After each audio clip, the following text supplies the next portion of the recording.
अब देखो समझो, अगर कोई 3 डायमेंशनल इकाई सेल है तो उसकी व्याख्या के लिए 6 पैरामीटर। अब देखो त्रिविमीय लिख लेना, त्रिविमीय इकाई सेल की व्याख्या के लिए 6 पैरामीटर यानी 6 पैरामीटर होते हैं। अब 6 पैरामीटर क्या क्या होते हैं देखो जरा। 6 पैरामीटर ये हैं, उसमें 3 तो होती है साइड। देखो मैं इनको बना दे रहा हूं एक्सिस, ये एक्स मान लो, ये वाई मान लो और इसे जेड मान लो। तो कोई भी 3 डायमेंशनल इकाई सेल है तो तुम्हें ध्यान रखना इसके लिए 6 पैरामीटर चाहिए। इकाई 6 पैरामीटर में 3 तो अक्ष हो गए, 3 तो हुए अक्ष, कौन से? एक्स, वाई और जेड। ठीक है, अब इन्हें तुम्हें समझना, 3 तो इसमें अक्ष होते हैं और इसमें 3 होते हैं कोण, एक एंगल ये रहा, एक एंगल ये रहा और एक एंगल ये रहा। अब इसमें यह भी ध्यान रखना है तुम्हें कि जो ये क्या कहते हैं इसे, ये जो एक्सिस है, मानो ये हमारा एक्स वाई है, एक्स वाई के बीच का जो एंगल है इसे कहा जाता है गामा।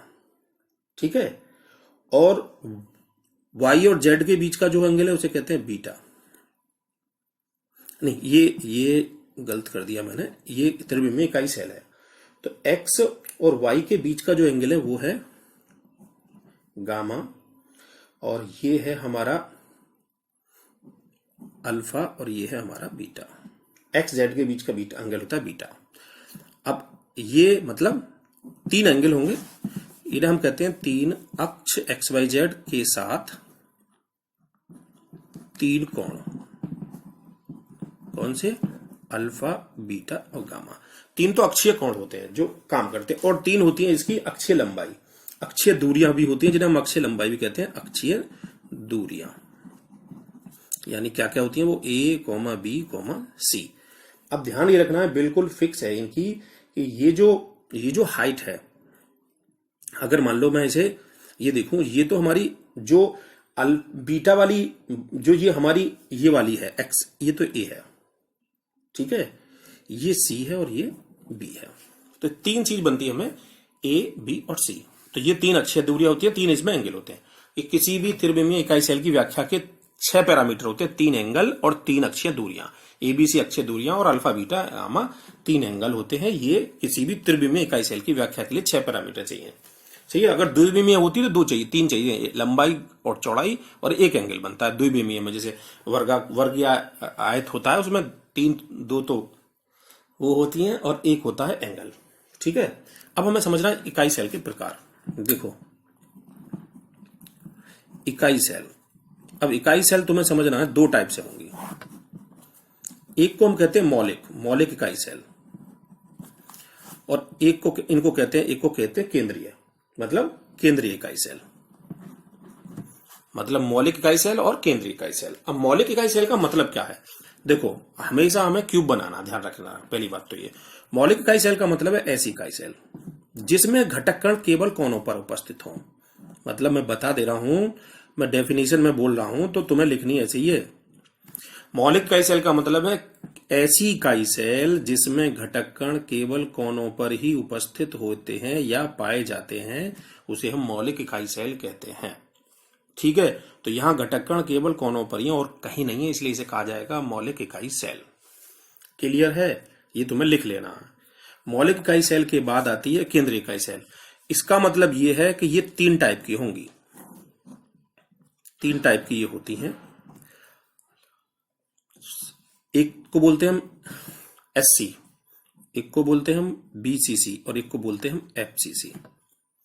एससी का मतलब सरल घनीय, सिंपल क्यूबिक, इसे हम बोलते हैं सिंपल क्यूबिक। इसे बोलते हैं हम बॉडी सेंटर्ड क्यूबिक, और इसे हम बोलते हैं फेस सेंटर्ड क्यूबिक। क्यूबिक का मतलब घन होता है, ये सरल घनीय है। ये बॉडी सेंटर घनीय, बॉडी सेंटर का मतलब होता है हिंदी में काय केंद्र, जो मैं बोला था। और ये फलक केंद्रित इकाई सेल है। ये काय केंद्र इकाई, ये सरल घनीय, ये काय केंद्र इकाई सेल, ये फलक केंद्रित इकाई सेल, ये मतलब है इनका। अब दोनों में देखो, मौलिक सेल का मतलब हमेशा घटक कण कहां होते हैं? केवल कॉर्नर पर। सेंटर्ड में कहां होते हैं? सेंटर्ड में। अच्छा, इसमें एक चीज और होती है, एक आगे और मैं लिख देता हूं, एक और होती है एंड सेंटर्ड।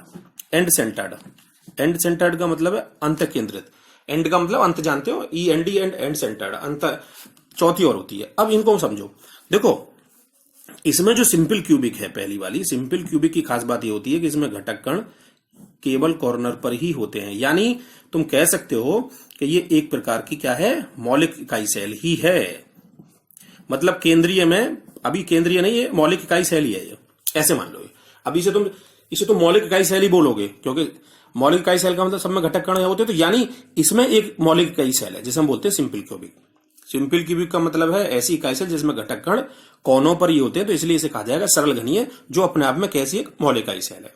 अब बॉडी सेंटर्ड की बात देखो, बॉडी सेंटर्ड की खास बात यह है कि ऐसी इकाई सेल जिसमें घटक कण कॉर्नर पे होंगे 8, क्योंकि 8 कोने होते हैं, तो एक एक घटक कण कोनों पर होगा, यानी 8 घटक कण कोनों पर होंगे, और एक इसकी बिल्कुल बीच बॉडी में होगा।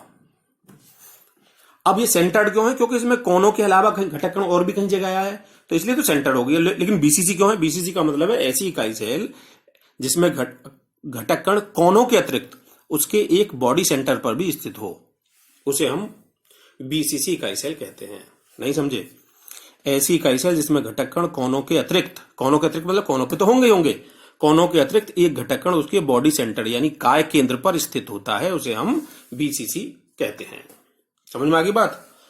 ठीक है। इसमें क्या है, केवल कॉर्नर पर, जब कॉर्नर पर तो सिंपल क्यूबिक की कहलाएगी, अगर बॉडी सेंटर है तो उसे हम कहते हैं बीसीसी। अब आती है एफसीसी। एफसीसी का मतलब है घटक कण कोनों के अतिरिक्त मतलब कोनों पे तो होते ही होते हैं हर किसी में, कोनों के अतिरिक्त प्रत्येक फलक पर भी स्थित होता है। और तुमको मैं बताया था किसी भी 3D इकाई सेल में होते हैं फलक 6, तो इसका मतलब है इसमें बॉडी सेंटर एक ही घटक कण होगा, इसमें 6 फलकों पर होंगे। 6 फलक का मतलब एक येरा फलक, एक येरा फलक, एक येरा फलक और एक येरा फलक, और एक आगे है इसमें और एक पीछे है। तो एफसीसी इकाई सेल में क्या होता है, घटक कण कोने पर हो पाए जाते हैं और उनके अतिरिक्त 6 घटक कण इनके प्रत्येक फलक पर भी पाए जाते हैं। तो आप समझ में आए, सिंपल क्यूबिक का मतलब ऐसी इकाई सेल जिसमें घटक कण केवल कोनों पर उपस्थित होते हैं। बीसीसी का मतलब ऐसी इकाई सेल जिसमें घटक कण कोनों के अतिरिक्त एक बॉडी सेंटर पर भी पाया जाता है। एफसीसी का मतलब ऐसी इकाई सेल जिसमें घटक कण कोनों के अतिरिक्त प्रत्येक फलक पर भी उपस्थित होता है, उसे हम एफसीसी इकाई सेल कहते हैं। अब आती है एंड सेंटर्ड की बात। एंड सेंटर्ड में क्या रहता है कि एंड सेंटर्ड में घटक कण कोनों पर पाए जाते हैं तथा कोनों के अतिरिक्त किसी आमने सामने वाले 2 फलकों पर भी उपस्थित होते हैं। जैसे मान लो ये कॉर्नर हो गए, तो 8 घटक कण हो गए हमारे कॉर्नर पर। इसके बाद मैंने ये 2 फलक ले लिए आमने सामने के, तो इसे कहते हैं एंड सेंटर्ड, अंत केंद्रित। तो एंड सेंटर्ड का मतलब है ऐसी इकाई सेल जिसमें घटक कण कोनों के अतिरिक्त 2 किसी भी एक फलक के जोड़े पर, यानी एक फलक के जोड़े का मतलब एक पेयर हो गया ना, आमने सामने स्थित हो। तो ये हमारी इकाई सेल बनी त्रिविमीय। ठीक है, मैं दोबारा से रिपीट कर रहा हूं, किसी भी त्रिविमीय इकाई सेल के लिए 6 पैरामीटर चाहिए, 3 अक्षीय लंबाई एबीसी और 3 अक्षीय कोण अल्फा बीटा गामा। इकाई सेल, यहाँ मौलिक इकाई सेल, मौलिक का मतलब है जिसमें घटक कण केवल कॉर्नर पर उपस्थित होते हैं। अब एक होती है सेंटर्ड। सेंटर्ड में ये सेंटर्ड नहीं कहेगा, तुम इसे मौलिक ही मानोगे क्योंकि सिंपल क्यूबिक है, इसमें घटक कण कोनों पर ही होते हैं। सेंटर्ड हुई बीसीसी जिसमें घटक कण 8 कोनों पर एक इकाई सेल के केंद्र में होता है। एफसीसी में 8 कोनों पर 6 फलक पर होते हैं। एंड सेंटर्ड में 8 कोनों पर 2 किसी आमने सामने वाले फलक पर उपस्थित होते हैं। तो ये इकाई सेल हो गई। ठीक है भाई। अब सबसे मेन बात आती है हमारी जो समझने की है कि हमें घटक कणों का योगदान समझना। अब घटक कणों का योगदान क्या है, देखो तुम इस बात को समझ लो, लिख लेना, मैं लिख दे रहा हूं। ये तो है परमाणु की व्यवस्था, परमाणु या घटक कण की व्यवस्था। घटक कण लिख सकते हो तुम, परमाणु लिख सकते हो, और यहां है इसका योगदान। ये शब्द है योगदान। ध्यान रखना कोने पर, किस पर, कोनों पर जो योगदान होता है हमेशा वो 1/8 होगा। फलक पर एक घटक कण का योगदान रहता है, फलक पर 1/2। कितना? 1/2। किनारी केंद्र पर योगदान होता है 1/4। काय केंद्र कहते हैं बॉडी सेंटर को, काय केंद्र पर होता है 1 और अंदर होता है 1। इस बात को तुम समझो जरा। यदि कोई घटक कण कोने पर रखा है तो उसका वहां योगदान होगा 1/8। यदि कोई घटक कण फलक पर रखा है तो उसका योगदान होगा 1/2। किनारी केंद्र पर रखा है 1/12। काय केंद्र पर रखा है 1, अंदर रखा है तो 1। यहाँ घटक कण का योगदान इतना होता है। अब इसको मतलब तुम समझो क्या है। देखो मैं एक इकाई सेल बना के तुम्हें दिखा दूं, शायद समझ में तुम्हारी में कुछ आ जाए। देखो ये मैं इकाई सेल बना दी 3 डायमेंशनल। अब मैं घटक कण बना के दिखा रहा हूं तुम्हें पूरा का पूरा। ये मैंने घटक कण बनाया है ऐसे, ठीक है। ऐसी मैं दूसरा घटक कण बना दे रहा हूं। तो देखो ऐसे ही होते हैं घटक कण, ये आपस में ऐसे टच करते हैं। वो तो हम डॉट से बनाते हैं, क्योंकि हमें जालक बिंदु बनाना है तो इतना बार बार नहीं बनाया जाएगा बार बार, इसलिए जालक बिंदु से प्रदर्शित करते हैं। तो तुम ये देखो, ये जो घटक कण कोने पर रखा है, इसे देखो एक पूरा सर्किल है। लेकिन अगर तुम ध्यान से देख पा रहे हो तो ये देखो तुम जरा, इस घटक कण के 4 बराबर भाग हुए। 1 2, एक तो ये भाग हुआ यहां, एक दूसरा ये रहा, तीसरा ये रहा, चौथा ये रहा। तो इस घटक कण में से 3 हिस्से तो बाहर चले गए, 1 2 3, एक हिस्सा इसमें आया, ठीक है। अब समझना ये है कि ये हिस्सा 1/4 हुआ, लेकिन हमने कितना लिखा है कोने पर, 1/8। अब इसको तुम समझो, इसका समझना ये है कि ये क्रिस्टल जालक एक इकाई सेल से थोड़ी ना बनता है, इसके साथ तो दूसरी भी इकाई सेल होगी। तो इसका 1/4 तो इसमें है, 1/4 जो पार्ट है वो दूसरी इकाई सेल में जाएगा। अब इसको मैं तुम्हें एग्जाम्पल के तौर पर समझाऊं। मान लो तुम्हारे घर में 4 कमरे बने हैं, ध्यान से समझना बात को, अगर जिसकी समझ में आ जाए। 4 कमरे बने बिल्कुल 2 बराबर बराबर और 2 उनके आगे, समझ रहे हो।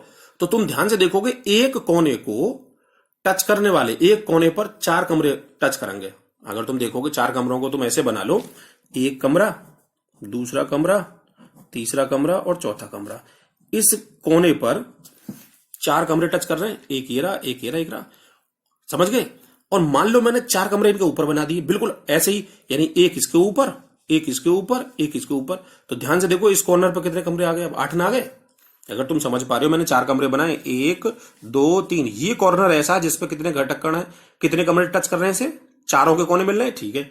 और अगर मान लो इनके 4 ऊपर और बना दूं मैं, तो जब 4 इनके ऊपर और बन जाएंगे तो ध्यान से समझो कि इस कोने पर कितने कमरे आ गए, 8 आ गए ना। तो मैं वही कह रहा हूं, ये तो एक इकाई सेल है, इसमें 1/4 है। जो 4 नहीं आएंगे तो 1/4 उसमें चला जाएगा। तो ध्यान रखना है कि कोने पर किसी भी घटक कण का योगदान 1/8 रहेगा हमेशा। फलक का मतलब क्या है, फलक का मतलब होता है फेस। अब जैसे मान लो फेस होता है दीवार, जैसे कमरे की दीवार बन रही है, ये इस कमरे में मैंने गोला रख दिया, ये एक घटक कण रख दिया, तो दीवार बन रही है, तो आधा तो इस कमरे में जाएगा, आधा दूसरे कमरे में जाएगा। एक कमरे को एक दीवार 2 ही कमरे में तो कॉमन रह सकती है। तो अगर घटक कण मैंने फेस में रख दिया बिल्कुल बीच में, तो आधा इस कमरे में चला जाएगा, इस कमरे में, इसलिए तो 1/2 है। तो इस हिसाब से तुम्हें इन घटक कणों की व्यवस्था ध्यान रखनी है, क्योंकि इनसे न्यूमेरिकल सॉल्व होंगे। कल मैं इन्हें बताता हूं।